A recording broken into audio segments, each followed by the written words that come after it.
23 маусымға арналған жұлдыз жорамал. Күнделікті жұлдыз жорамалыңызды біліп отыру үшін каналға тіркеле кетіңіз. Тоқта, сіз үшін бүгінгі күн бұрынғыдан да қиын болып көрінуі мүмкін. Күш-қуатыңызды босқа жұмсамаңыз. Айналаңыздағыларға қараңыз, мүмкін сіз өзіңізге, істеріңізге, жеке идеяларыңызға және қаржылық әл-ауқатыңызға тым алданып, маңызды нәрсеге қол жеткізу мүмкіндігін жіберіп алған шығарсыз. Сабырлы түрде сөйлесіңіз, эмоцияларды өршітпеңіз, бастықтармен және әріптестермен даулар болуы мүмкін. Бірақ егер сіз өзіңізді ұстасаңыз, сіз бәріне қолайлы көзқараспасыз. Кешке аздап әлсіздік сезінесіз. Ертең қымбатты торпақ жұлдызнамасында туылғандар, жеке қарым-қатынаста шамадан тыс сезімдерге ерік бермеңіз. Сіз үлкен үміт артқан адам сізді ренжітетін жағымсыз әрекет жасауы мүмкін. Өйткені сіз әрқашан адамдарға сенесіз және оларға тек жақсылық тілейсіз. Ертең торпақ жұлдыздағыларда қысқа сапар немесе күтпеген сапар болуы мүмкін. Осы күні түскен ұсыныстарды қабылдаңыз, мүмкін олар перспективалы болып шығады. Түскі астан кейін күн қаншалықты жақсы басталса да, бизнеске көп уақыт бөлмеңіз. Қымбатты егіздер, болмашы мәселелердің ертең сізді алаңдатуына жол бермеңіз. Күніңізді босқа өткізбеуге тырысыңыз, бұл сіздің қаржылық әл-ауқатыңызды бұзуы мүмкін. Таңертеңнен түске дейін дұрыс адаммен кездесуіңіз мүмкін. Бұл сіздің соңғы күндердегі әрекеттеріңіздің бақытты аяқталуы болады. Бұл күн депозиттерді ашуға, сондай-ақ бұрын басталған істерді аяқтауға өте қолайлы. Шаян. Ертеңгі күн шаян белгісіне туылған әйелдер үшін сәттілік алып келеді. Бұл күні сіз не істесеңіз де, қандай істі қолға алсаңыз да сәтті болмақ. Бұл күні сіз ерекше сүйкімдісіз, толқынның шыңындасыз. Бүкіл әлем ертең сіздікі. Ең бастысы, бақыттың толқынында өзіңізді жоғалтып алмаңыз. Ал керісінше шаян белгісіне туылған ер азаматтары қиындыққа тап болуы мүмкін. Бұл өзіңіздің соңғы кезде бастаған бастамаңыздың сипатына байланысты болмақ. Арыстан. Бұл күні арыстан белгісінде туылғандар үшін спортпен айналысуға, қарым-қатынас жасауға және қаржылық мәселелерді шешуге қолайлы күн. Іске шығармашылықпен жақындаңыз, стандартты емес шешімдерді қолданыңыз. Сіздің қабілеттеріңіз бен шығармашылығыңыз әртүрлі салаларда таңданыс тудырады. Сіз өзіңізді қоғамда керемет көрсетесіз. Сонымен қатар, сіз жеке өміріңізді түбегейлі өзгерте алатын жанның назарын аударасыз. Ертең ойын сауық пен саяхатқа да қолайлы. Бикеш. Бикеш белгісінің өкілдері үшін жақсы күн. Егер сіз шығармашылық бикеш болсаңыз, музаңыздың ертең келуін күтіңіз. Бірақ сізге екі нәрсе керек: жалғыздық және меценат. Егер сіз бикеш, іскер бикеш болсаңыз, жаңа серіктестермен қарым-қатынасты бастаңыз. Әкімшілік қызметкер немесе мемлекеттік секторда жұмыс істейтін бикештер, ертең сіз өз мүмкіндігіңіздің бәрін көрсетуіңіз керек. Икемді болыңыз. Әр түрлі жағдайларда сіз тапсырыстарды орындау қабілетінде, мәселелерді нақты қою және шешу қабілетінде көрсетуіңіз керек. Жеке майданда барлық бикештердің толық жеңісі бар. Таразы.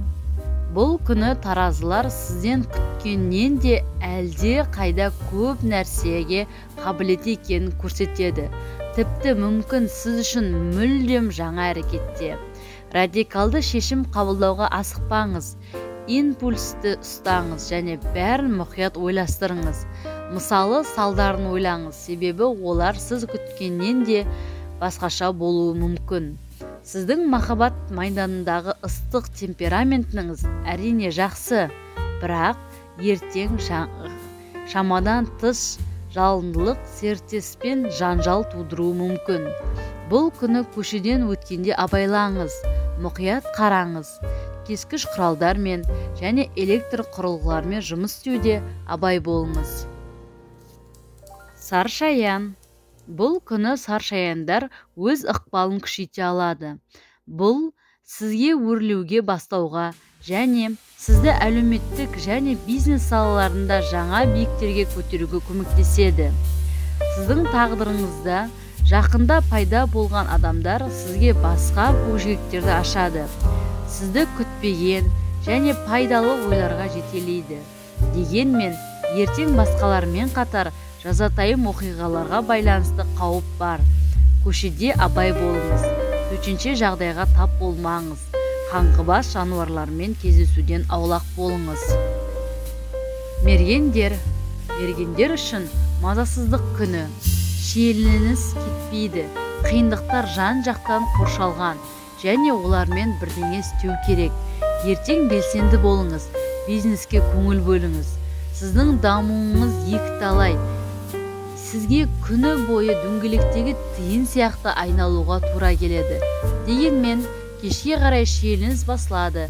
Мүмкін отбасылық шеңберде немесе көңілді компанияда жағымды уақыт өткізу, қарым-қатынас пен флирттің жеңіл дозасы мергендерге осы қиын күндердегі стрессті жеңілдетуге көмектеседі. Тауешкілер үшін қиын, түсініксіз күн. Бизнесте тыныш, жоспарланған істер нәтиже бермейді. Ал егер нәтиже берген жағдайда да күткен нәтиже бермейді. Сіз ештеңе жасамауыңыз керек.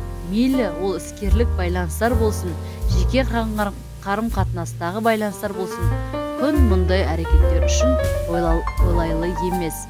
Сондай-ақ ертеңгі келіссөздерге қатыспағаныңыз дұрыс. Ондай күні жақсылап ойланып, жасап атқарып жүрген істеріңізді түгендеуіңіз дұрыс болады. Артық сөз айтпаңыз. Сіз қазір күйзелісте жүрсіз, ал ауызша болған кикілжің сізге жақсылық әкелмейді. Соғиғыш әр күннің алдын ала жоспарлайтын соғиғыштар үшін бұл күн сәтті күн. Сізді қаржы саласында сәттілік күтеді. Сіз бастаған бизнес сәтті жүреді, ал өмірлік энергия сізді шабыттандырып тұрады. Жеке және әлеуметтік қатынастарда оң өзгерістер болуы мүмкін. Бұл күннің романтикалық қарым-қатынастары сізге қуаныш сыйлайды. Әрине, егер де сіз флиртпен айналыспасаңыз және жаман ниетті адамдар араласпаса. Балықтар үшін түсініксіз күн. Командада жұмыс жасаудан аулақ болыңыз. Барлық маңызды шешімдерді ертең қабылдамаңыз. Сіздің қаржылық жағдайыңыз қазірдің өзінде тұрақсыз және табысқа қарағанда жоғалту ықтималдылығы жоғары. Мүмкін сіздің мансабыңызда аздап құлдырауы мүмкін. Қиыншылықтардың ең тамыры бұл сізге қызғанышпен қарайтын адамдардың болуы. Ертеңгі күні өзіңіз жақсы білетін және ұзақ уақыт білетін адамдарға ғана сеніңіз.